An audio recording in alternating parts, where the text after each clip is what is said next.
Big Boss season 9 முடிஞ்சாலும் அதோடைய tax இப்போ வரைக்கும் போயிட்டே தான் இருக்குது. அந்த வகையில் ஒவ்வொரு போட்டியாளராக இன்டர்வியூஸ் கொடுத்துட்டு வராங்க. அதுவும் 1 இல்லை 2 இல்லை எக்கச்சக்கமாக கொடுத்துட்ருக்காங்க. ரீசெண்டாக தான் பிரஜன், சாண்ட்ரா, திவ்யா, கானா வினோத்தை பற்றி பேசுனா பேசிக்கிட்டே போகலாம். ஆல்ரெடி நம்ம சேனல்லையும் அப்டேட் பண்ணியிருக்கோம்.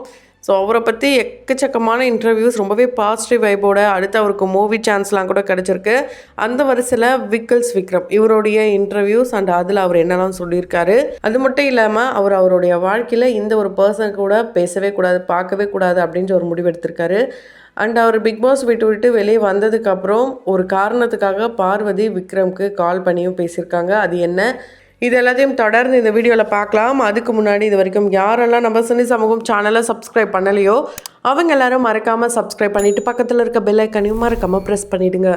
விக்ரம் இவரை நமக்கு ஸ்டாண்டப் காமெடியனாக தெரியும். அவருடைய ஓன் யூடியூப் சேனலில் என்னடா பண்ணி வச்சுருக்கீங்க நான் பிக் பாஸ் வீட்டுக்குள்ளே இருக்கும் போது அப்படின்ட்டு அவருடைய ஃப்ரெண்ட்ஸ் எல்லாம் கூப்பிட்டு வச்சு அந்த வீடியோலாம் கலாச்சி போட்டிருந்தாரு. அது கூட செம்மையாக ஹிட் ஆகிருக்கு. இந்த நிலையில் அவருடைய இன்டர்வியூ வீடியோஸும் ரொம்ப நாளாகவே போயிட்டுருக்கு. 100 நாளில் அவர் தாக்கு பிடிப்பாருன்ட்டு அவரே எதிர்பார்க்கலையா. அவருடைய ஃபேன்ஸை தாண்டி வெளியில் இருக்கிற நிறைய பிக் பாஸ் ரசிகர்கள் கூட எதிர்பார்க்கல. ஏன்னா டாப் 3ல் வேறு ஒரு 3 பேரை நினச்சிருந்தாங்க. ஒரே ஒரு கார் டாஸ்க் அப்படியே கொடுத்து என்னென்னவோ ஆயிடுச்சு. அதில் குறிப்பாக ரெட் கார்டுலாம் வந்ததுலாம் மிகப்பெரிய விஷயம். இது வரைக்கும் வந்த சீசனில் ஒரு ரெட் கார்டு இல்லை 2 ரெட் கார்டு. அதுக்காக தனியாக ஒரு போராட்டங்கள்லாம் அவங்களுடைய ரசிகர்கள் பண்ணி ஃபினாலேக்கெலாம் அவங்க 2 பேரையும் கூப்பிட்டுருந்தாங்க. அதெல்லாம் ரொம்ப பெரிய விஷயம். ஆனால் அது எல்லாத்தையும் தாண்டி ஒரு மிகப்பெரிய விஷயமா என்ன நினைக்கிறாருன்னா, இத்தனை வருஷத்தில் நான் வெயிட் லாஸ் பண்ணணும்னு நினச்சது கூட இல்லை, ஆனால் ஆட்டோமேட்டிக்காக இந்த பிக் பாஸ் வீட்டுக்குள்ளே போயிட்டு கிட்டத்தட்ட 15 கிலோ நான் வெயிட் லாஸ் பண்ணிட்டேன் அப்படின்ட்டு ரொம்ப ப்ரௌடாக பேசியிருக்காரு.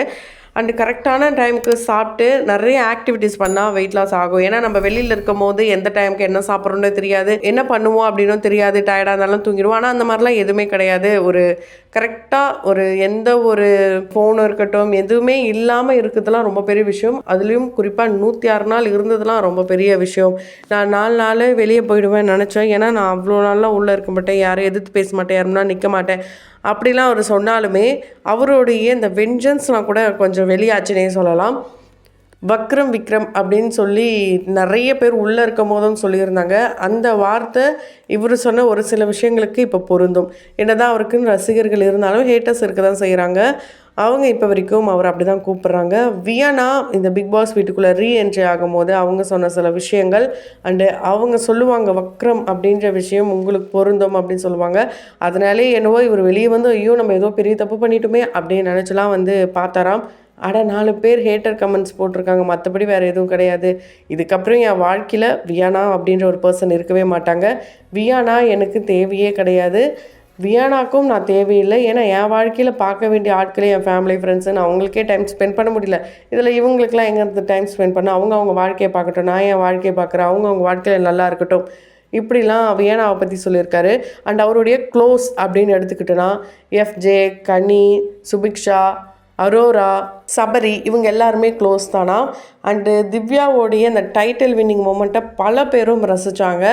அந்த வரிசையில் இவரும் ரசித்தாராம். அதுக்கு காரணம் அவங்க இந்த பிக் பாஸ் வீட்டில் ஏதோ ஒன்று பண்ணியிருக்காங்க. என்கிட்ட சண்டை போட்டு தான் இவங்க இது கிடச்சிது, பாவப்பட்டு தான் இது வாங்கினாங்க, பிஆர் வச்சு தான் வாங்கினாங்க, இப்படிலாம் எதுவுமே சொல்லாதீங்க. இதெல்லாம் ரொம்ப ரொம்ப தவறு. அவங்க ஒரு விஷயம் பண்ணியிருக்காங்க, அது ஆடியன்ஸ்க்கு பிடிச்சிருக்கு, அதனால தான் டைட்டில். இந்த டைட்டிலுக்காக தானே இத்தனை நாள் போராட்டம். அந்த ஒரு போராட்டத்துக்கு ஒரு முடிவு ஒரு நல்ல முடிவாக தான் கிடச்சிருக்கு. எனக்கும் ரொம்ப சந்தோஷம். இதெல்லாம் யாரும் தப்பாக பேசாதீங்கன்ட்டு திவ்யா கூட அவர் சப்போர்ட் பண்ணி பேசியிருக்காரு. அண்ட் அது மட்டும் கிடையாதுங்க, டாப் 3ல் அவர் வர்றது அவரே எதிர்பார்க்கலையா. பாரு வருவாங்கன்னு பல பேரும் எதிர்பார்த்தாங்க. ஆனால் பாரு இந்த கார் டாஸ்க்கு அப்புறம் இருக்கவே மாட்டாங்க அப்படின்னு அவரும் எதிர்பார்க்கலாம். ஏன்னா இவங்க 2 பேரும் சேர்ந்து ஒரு வெப் சீரிஸும் பண்ணியிருக்காங்க 2 வருஷத்துக்கு முன்னாடி. அப்போ கூட இந்த மாதிரிலாம் கிடையாதான். அவங்களுடைய கேரக்டர் தெரியுமா, பாரு கால் பண்ணால் கூட என்னப்பா ஏதுப்பா இப்படி ஜாலியாக பேசிட்டு வச்சுருவேன், மற்றபடி க்ளோஸ்லாம் ஆக மாட்டேன். கம்ரிதினும் அதே தான், என்ன மச்சா பண்ணுற அப்படிலாம் தான் கேட்பேன், மற்றபடி வேறு எதுவும் இல்லை. ஸோ பார்வதி எனக்கு கால் பண்ணியிருந்தா பிக் பாஸ் விட்டு வெளியே வந்ததுக்கப்புறம் ஒரு வீடியோவில் கலாச்சி போட்டிருந்தோம். அந்த ஒரு வீடியோ தேவையில்லை அப்படின்னு அவன் நினச்சிருந்தான். அவள் கொஞ்சம் திமிராக பேசியிருந்தா அந்த வீடியோவை எடுத்திருக்க மாட்டேன். ஆனால் அவளை கொஞ்சம் ரொம்பவே மன வருத்தப்பட்டு பேசினா, அதை விட்டு வெளியே வரணும், மூவ் ஆன் பண்ணணும்னு நினைக்கிறேன்னா அவளை நம்ம புரிஞ்சுக்கணும்ல, எவ்வளோ கோத்ரூ பண்ணியிருப்பாவ அப்படின்ட்டு நினச்சி அந்த வீடியோவை நான் டெலீட் பண்ணேன் அப்படிலாம் கூட கொஞ்சம் பெருந்தன்மையாக பேசியிருந்தாரு.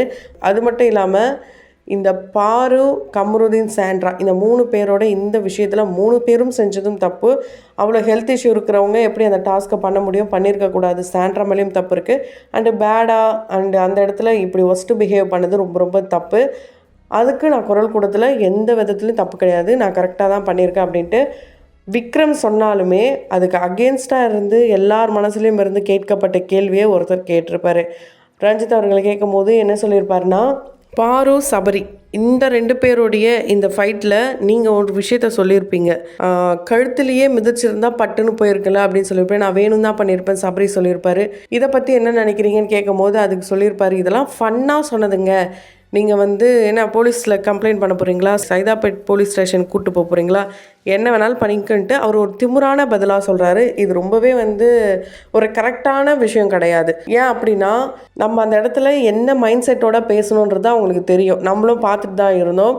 அவர் ஃபன்னாக சொல்லியிருந்தாலும் சரி எதனா சொல்லியிருந்தாலும் அப்போது எல்லாத்துக்கும் ஓகே பாரு தான் காரணம்ன்ட்டு பாரு மேலேயே சொல்லியிருந்தார். ஆனால் இப்போ வெளியே வந்ததுக்கப்புறம் ஃபன்னாக சொன்னன்ட்டு அதை அப்படியே திருப்பி போடுறாரு, அண்ட் நக்கலாகவும் பேசுகிறாரு. அதுலேயும் குறிப்பாக அவரே அவருடைய வாயில் சொல்லியிருப்பார், அந்த கார் டாஸ்க் முடிஞ்சதுக்கப்புறம் கம்ருதீன் கிட்ட அவர் 9 முறை தப்பான வார்த்தையை யூஸ் பண்ணியிருப்பார். கம்ருதீனும் பேசியிருப்பார்.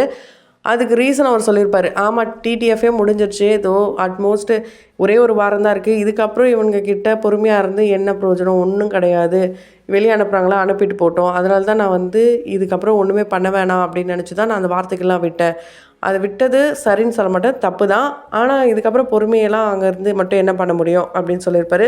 ஸோ இதிலேருந்தே தெரிஞ்சிருக்கலாம் ஒரு ட்ராமாவை தான் ஒரு 105 நாளாக போட்டிருந்தாரா அப்படின்ற கேள்வியும் பல பேருக்கு வந்திருக்கு. அதையும் தான் சில பேரும் விமர்சனங்களாக முன் வச்சிட்ருக்காங்க.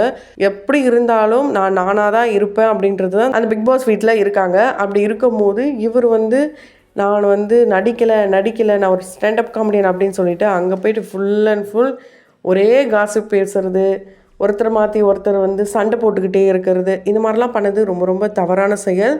இருந்தாலும் எல்லாருக்குமே இந்த ஒரு வாய்ப்பை நல்ல முறையில் பயன்படுத்தணும்னு நினச்சிட்டு தான் உள்ளே இருப்பாங்க. அந்த மாதிரி தான் இவரும் உள்ளே இருந்திருக்காரு. வெளியே வந்ததுக்கப்புறம் நான் எப்படி இருக்கணும்னு எனக்கு தெரியும், நீங்கள் யாரும் சொல்ல தேவையில்ல அப்படின்ற ஒரு மைண்ட் செட்டில் சுற்றிட்டு இருக்காரு. அவருக்கு இப்போ அடுத்து சினிமாவில் போகணுன்னு ஒரு ஆசை இருக்கான், ஆனால் எந்த ஒரு வாய்ப்பும் இப்போ வரைக்கும் வரலை அப்படின்னும் சொல்லியிருக்காரு. பாரு, கம்ருதீன், திவ்யா இவங்க 3 பேர்கிட்டையும் நான் என்றைக்குமே க்ளோஸ் ஆக மாட்டேன். ஆனால் கெரியர் வைஸ் அவங்களுக்கு ஏதாவது ஒரு ஹெல்ப் வேணும் அப்படின்னா அதை நான் செய்வேன். ஏன்னா இந்த ஒரு இண்டஸ்ட்ரியை பொறுத்த வரைக்கும் ஒரு கரெக்டான சேலரியோ ஒரு பிஎஃப்ஓ நமக்குன்னு சப்போர்ட் பண்ணுறதுக்கு எதுவும் யாருமே இருக்க மாட்டாங்க, நமக்கு நம்ம தான். அதனால் இந்த சப்போர்ட்டை நான் எப்போவுமே யாருக்குனாலும் பண்ணுவேன், அதையும் அவங்களுக்கு பண்ணுவேன் அப்படின்னு சொல்லியிருக்காரு. வேணாவை பார்க்கவே கூடாது அண்ட் அவங்களுடைய நம்பரையும் பிளாக் பண்ணிட்டாராம். இருந்தாலும் அவங்க எல்லாரும் ஒரு குரூப்லேயும் இருக்காங்களாம். அடுத்த பிளான்லாம் ஒன்றும் கிடையாதாம், அவங்கவுங்க வேலையை பார்க்குறது தான் அடுத்த பிளானாம். ஸோ இதுக்கப்புறம் எல்லாருமே கார் டாஸ்க் அப்படின்னு கேட்குறதே ஒரு கொஸ்டினாகவே எடுத்துக்கக்கூடாது. ஏன்னா அந்த கார் டாஸ்கில் என்ன நடந்ததுன்னு ஒவ்வொருத்தரும் ஒவ்வொரு விஷயங்களாக சொல்லிகிட்டு இருக்காங்க. அண்ட் அது மட்டும் இல்லாமல் அது முடிஞ்சு போச்சு, அதையே திரும்ப திரும்ப பேசி அங்கே வெளியே போனவங்களையும் மன உளைச்சல் ஆக்குறது ரொம்பவே தவறான செயல். அண்டு வரவங்ககிட்டையும் டிஃப்ரெண்ட்டான கேள்விகள்லாம் கேட்டால் இன்னும் நல்லாயிருக்கும். அது மட்டும் இல்லாமல் விக்ரம் நினச்ச மாதிரி அவரும் சினிமா இண்டஸ்ட்ரியில் ஒரு நல்ல லெவலுக்கு போகணும் அப்படின்ட்டு நம்மளோட சினி சமூகத்தின் வாயிலாக வாழ்த்துக்களை தெரிவித்துக் கொள்ளலாம். பிரஜன் கம்ருதீன்கிட்டையும் பேசியிருக்காரு.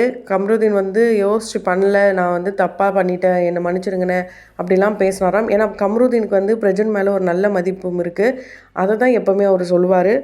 அண்டு அந்த டைமில் ஓகேடா நீ பண்ண தப்பு தான், இருந்தாலும் ஃப்ரீயாக விடு பார்த்துக்கலாம் அப்படின்னு சொன்னாலும் இப்போ ரீசெண்டாக இன்டர்வியூவில் கூட என் மனசுக்கு இன்னும் ஆறலை அப்படின்லாம் சொல்லியிருக்காரு. இதுவும் ரொம்ப ஒரு தவறான விஷயம்.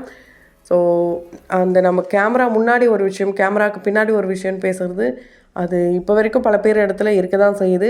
அதிலேருந்து நம்ம கற்றுக்கிட்ட பாடங்களை நம்ம கண்டிப்பாக லைஃப்பில் அப்ளை பண்ணி தான் ஆகணும்.